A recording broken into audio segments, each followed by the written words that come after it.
Now, there was a similar dispute on the Senate side in the Judiciary Committee where Democrats and Republicans had different views about which transcripts should be released to the public. And Republicans had initially said they wanted some transcripts released and then were either slow walking or changing their mind about that. Senator Dianne Feinstein, quite famously, made a unilateral decision in the Senate side that she was going to release one transcript that she thought was of public interest, and she just did it on her own. Is it possible that Democrats in the House might do something similar?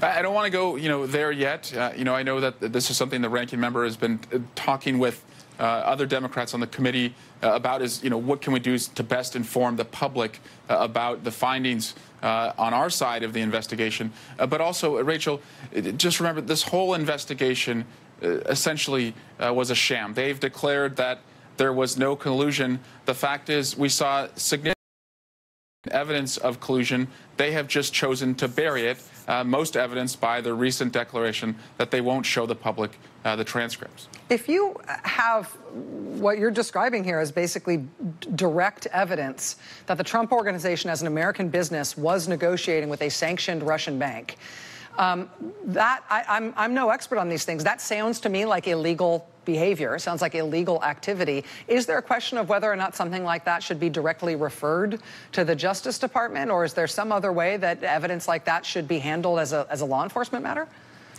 Rachel, that's why I was heartened to see that Bob Mueller is subpoenaing Trump Organization documents. Also, if our transcripts were made public, of course, the special counsel would be able to review those transcripts. The bigger issue here, Rachel, is that we have done a great disservice, though, by ending this investigation in such an inaccurate and incomplete fashion. My fear is that we will go into this upcoming election inviting Russia to interfere again, and that if Democrats win the majority, we will be charged not only with investigating the interference in the 2016 election, but we will also have to investigate the interference that the Republicans have invited and have given a green light to in this upcoming election.